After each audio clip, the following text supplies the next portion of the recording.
नमस्कार बच्चों। आज हम गर्भावस्था के सामान्य कष्ट और उनका उचित प्रबंधन पढ़ेंगे। सामान्य कष्ट कई होते हैं। सबसे पहला जो सामान्य कष्ट है, वैसे तो गर्भावस्था में एक प्रसन्नता होती है, लेकिन साथ में कई प्रॉब्लम्स भी हो जाती हैं। अनिद्रा है, उबकाई आना है, कब्ज़ है, कमर में दर्द है, हृदय में जलन है आदि कई हो जाती हैं समस्याएं। लेकिन कई समस्याओं के सभी समस्याओं के हम कारण और उपचार इसके अंदर हम देखेंगे। गर्भावस्था में सामान्य जो कष्ट हैं उसमें सबसे पहला है जी मिचलाना, या आप उसको प्रातःवमन भी कह सकते हैं। गर्भावस्था के दौरान अधिकांश स्त्रियों का जी मिचलाने की शिकायत रहती है। जब भी वह सुबह जब सोकर उठती है उस समय उसे उबकाई से आने लगती है और जी मिचलाने लगता है। हालांकि ये सहन करने योग्य पीड़ा होती है, लेकिन फिर भी इस सामान्य कष्ट को हम दूर कर सकते हैं। इसके कई कारण हो सकते हैं कि गर्भावस्था के दौरान जो शरीर में हार्मोनल परिवर्तन हो रहे हैं उसके कारण भी हो सकता है। भोजन में विषाक्तता की हो सकती है। रात्रि के अंदर अधिक तला भुना भोजन ग्रहण करने से हो सकता है, या बहुत देर से व्यक्ति ने भोजन ग्रहण करा है उससे हो सकता है। तो कई कारण हो सकते हैं जिनके कारण कि जी मिचलाना व प्रातःवमन की शिकायत हो सकती है। इसका उपचार यही होता है कि प्रातःकाल जब महिला सोकर के उठे, गर्भवती महिला, तो वह बिस्तर से उतरने से पहले कोई लिक्विड भोजन ग्रहण नहीं करे, कोई ठोस भोजन ग्रहण करे, जैसे टोस्ट है, बिस्कुट है, या सबसे सही रहते हैं भुने हुए चने, जिनसे प्रोटीन और आयरन हमें दोनों प्राप्त होता है। तो भुने चने बिस्किट खाने से एक जो वमन की जो शिकायत होती है वो कुछ हद तक दूर हो जाती है और वो समय निकल जाता है और जी मिचलाना और वमन ख़त्म हो जाता है। तत्पश्चात बिस्तर से उठ करके आप चाय, दूध, कुछ भी लिक्विड ले सकते हैं कुछ समय के पश्चात। उसके बाद प्रातःकाल हमें कभी भी डायरेक्ट दूध, सूप, छाछ इत्यादि का सेवन नहीं करना चाहिए। मसालेदार गरिष्ठ भोजन, वसायुक्त भोजन नहीं लेना चाहिए। एक बार में हमें बहुत अधिक मात्रा में भोजन को ग्रहण नहीं करना चाहिए।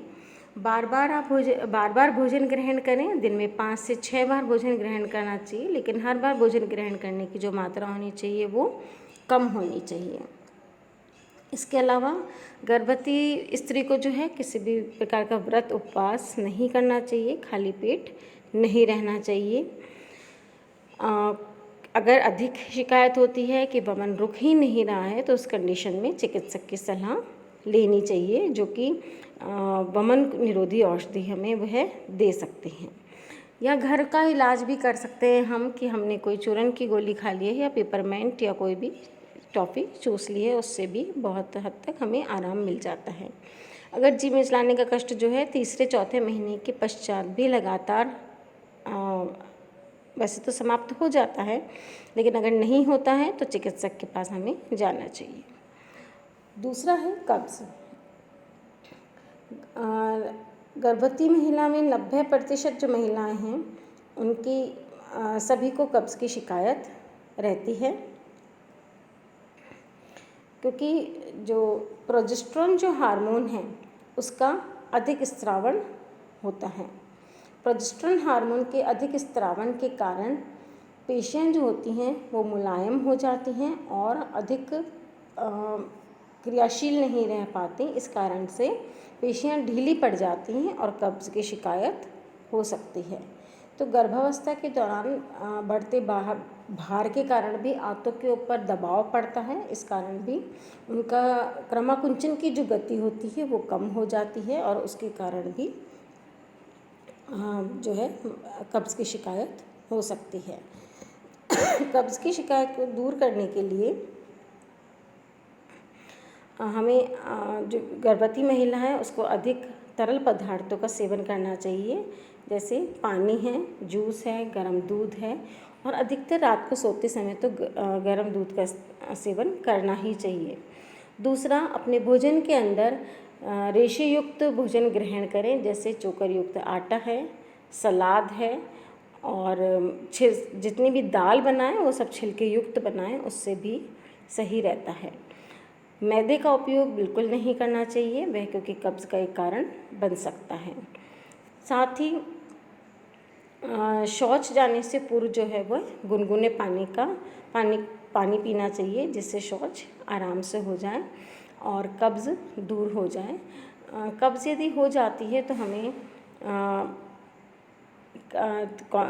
दम लगा करके गर्भवती महिला को नहीं करना चाहिए। उसके बाद आता है छाती में जलन, इसे हृदयदाह भी कह सकते हैं। वास्तव में छाती में जलन नहीं होती, लेकिन क्या होता है कि एक पीड़ा का अनुभव होता है। उसका कारण यही है कि गर्भावस्था के अंतिम 3 महीने में, क्योंकि गर्भाशय का आकार बहुत बढ़ गया है, भार भी बढ़ गया है, तो ऊपर की तरफ गर्भस्थ शिशु होता है। इस कारण से उदर के ऊपर दबाव पड़ने लगता है, जिससे जो कार्डियक संवरणी है वो ढीली हो जाती है। अमाशय के अंदर जो भी भोजन है वह पचता नहीं है, देर से पचता है। इस कारण वो फूड वापस दबाव के कारण ग्रास नली में आने लगता है और उसके कारण इरिटेशन होती है। तो इसी इरिटेशन के कारण और भोजन जो ग्रास नली में आ जाता है उसके कारण दर्द और जलन छाती में हो सकती है, जिसे हृदय दाह भी कहा गया है। इसका उपचार यही होता है कि वसायुक्त तले हुए भोजन हमें ग्रहण नहीं करनी चाहिए, महिला को ग्रहण नहीं करनी चाहिए, और ऐसे पदार्थ आहार में ग्रहण नहीं करने चाहिए जो कि गैस उत्पादक पदार्थ हैं, जैसे फूल गोभी है, उड़द की दाल है, चना दाल है, पत्ता गोभी है। इन सब का उपयोग कम करना चाहिए। साथ ही भोजन करने के 2-3 घंटे बाद ही सोना चाहिए, कुछ देर टहलना चाहिए और आधा घंटे बाद कुछ पानी पीना चाहिए, तभी सोना चाहिए। इसके अलावा भोजन के अंदर फल सलाद का उपयोग सही करना चाहिए। कच्चे फल नुकसान यदि कोई कर रहा है तो उसका आप स्ट्यू बना करके आप उसको ग्रहण कर सकते हैं। और चिंता नहीं करनी चाहिए, किसी प्रकार का टेंशन नहीं होना चाहिए। इसके बाद आता है अपच।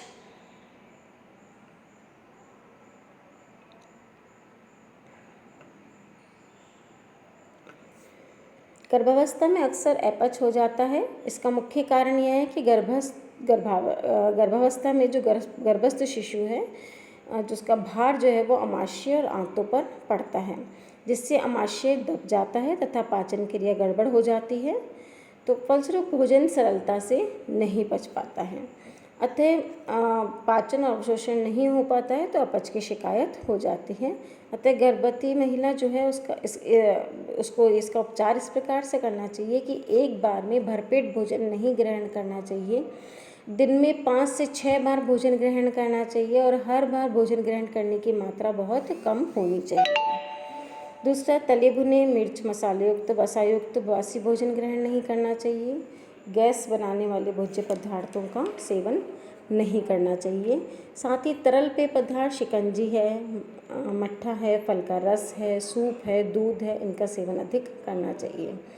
साथ ही भोजन के अंदर छिलकेदार फलों का दालों का उपयोग करना चाहिए। खाना खाने के पश्चात आधा घंटे पश्चात गर्म पानी के अंदर नींबू निचोड़कर लेने से बहुत कुछ फ़ायदा हो जाता है, कब्ज़ में भी और अपच में भी। तत्पश्चात आता है पेशीय ऐंठन, अनिद्रा। एक्चुअल में गर्भवती महिला को टेंशन रहती है प्रसव की, इस कारण से अनिद्रा हो सकती है। यह अनिद्रा अंतिम 3 महीनों के गर्भावस्था के 3 महीनों में अधिक हो जाती है। इसका मुख्य कारण गर्भवती स्त्री के पैरों, पिंडलियों में ऐंठन, कमर में दर्द, ये सब कारण हो सकते हैं। साथ ही उसको चिंता तो होती ही है। अतः इसका उपचार यही है कि गर्भवती महिला किसी प्रकार का तनाव नहीं रखे, चिंता नहीं करे, कि सब लड़ाई झगड़े कलेश से दूर रहे। रात में अपने पूर्ण भोजन ग्रहण करे, कुछ देर टहले, उसके बाद पानी पिए, तब कहीं आराम से सोए। रात को सोते समय गर्म दूध लेना सबसे लाभदायक रहेगा। सोने से पूर्व वो अपने पैरों के अंदर पैरों पर मालिश कर सकती है। उससे ऐंठन और अनिद्रा दोनों में आराम मिलेगा। उसके बाद पश्चात आता है पेशीय ऐंठन। पैरों में घुटने के नीचे पिंडलियों में कुछ ऐंठन हो जाती है, क्योंकि अधिकतर ये अंतिम 3 महीने में बढ़ जाती है। इसमें गर्भवती स्त्री पैरों के घुटने के नीचे पिंडलियों पीड़ा महसूस करती है, जैसे खिंची हुई महसूस करती है। यह कष्ट अधिकांशतः रात्रि के समय सोने के पश्चात होता है। इसका मुख्य कारण शरीर में रक्त परिसंचरण की कमी का होना रहता है, और साथ ही रक्त के अंदर कैल्शियम और फास्फोरस दोनों का जो संतुलन होता है वो भी गड़बड़ा जाता है। इस कारण से पेशी ऐंठन हो सकती है। इसका उपचार यही है कि पैरों और पिंडलियों में मालिश करवानी चाहिए। पैरों को तकिए के ऊपर रख कर के सोएं, थोड़ा आराम महसूस करें, ज़्यादा देर खड़े नहीं रहें, और पैरों को बिल्कुल सीधा, पिंडलियों को बिल्कुल पिंडलियों की तरफ मोड़ करके रखना चाहिए। आहार में हमें कैल्शियम युक्त भोजन ग्रहण करना चाहिए, जैसे दूध है, पनीर है, हरी सब्जियां, अंडा आदि। पैर के पंजों को आगे की ओर झुकाना चाहिए, जिससे रक्त परिसंचरण बढ़ता है।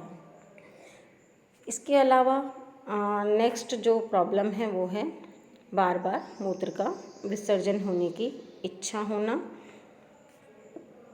बार बार मूत्र का उत्सर्जन गर्भावस्था का प्रथम संकेत होता है हालांकि, लेकिन गर्भवती महिला जो है वो रात्रि में 2-3 बार उठ करके मूत्र विसर्जन की इच्छा रखती है। गर्भावस्था के अंतिम 1-2 सप्ताह में बार बार मूत्र उत्सर्जन की क्रिया बढ़ जाती है, क्योंकि अंतिम 1-2 सप्ताह में गर्भस्थ शिशु नीचे की ओर गतिशील होता है, जिससे मूत्राशय पर अधिक दबाव पड़ता है। अतः बार बार मूत्राशय के ऊपर दबाव पड़ने के कारण बार बार मूत्र विसर्जन की इच्छा हो जाती है, क्योंकि उसकी कैपेसिटी जो होती है ब्लैडर की, मूत्राशय की, वह कम हो जाती है। गर्भावस्था के प्रथम 3 माह में गर्भाशय की वृद्धि होने लगती है, जिससे मूत्राशय पर दबाव पड़ता है। वृक्क को भी अधिक कार्य करना पड़ता है, इस कारण से मूत्र विसर्जन ज़्यादा होता है। इसका उपचार यही है कि आहार में जल की मात्रा को हालांकि हमें कम नहीं करना चाहिए और बिल्कुल नियंत्रण में रखना चाहिए जल की मात्रा को, लेकिन यही है कि उचित विश्राम करना चाहिए। बार बार बीच बीच में सो लें, जिससे रात की नींद पूरी हो सके। उसके पश्चात आता है कमर और पीठ में दर्द। गर्भावस्था के अंतिम 2-3 महीनों में गर्भवती माँ को कमर और पीठ में दर्द रहता है। इसका मुख्य कारण है गर्भाशय का बढ़ना। गर्भाशय के बढ़ने से गर्भवती माँ के सामान्य आसन में परिवर्तन हो जाता है। अतः इसका उपचार यही है कि वह बिल्कुल सीधी बैठे, ऊंची एड़ी की चप्पल नहीं पहने, और जितना अधिक हो सके वो आराम कर सके। इसके पश्चात आता है शारीरिक सूजन। गर्भवती माँ को अक्सर पैरों में सूजन रहती है, क्योंकि रक्त परिसंचरण जो है वो कम हो जाता है। साथ ही एस्ट्रोजन हार्मोन जो है वो अधिक मात्रा में स्रावित होता है, तो संयोजी तंतुओं में महीन जल जो है वो जमा होने लग जाता है। इसके कारण भी सूजन बढ़ जाती है। तो लगभग 90% गर्भवती महिलाओं की सूजन रहती है। चिकित्सक की सलाह भी ले सकते हैं इसके अंदर। उसका उपचार यही है कि आहार के अंदर शारीरिक सूजन में जो उपचार है वो यही है कि आहार में नमक का सेवन कम करना चाहिए और बिल्कुल नहीं करना चाहिए, और पैरों को ऊपर उठा करके बैठ सकते हैं। इसके आगे के जो कष्ट हैं हम कल पढ़ेंगे। धन्यवाद।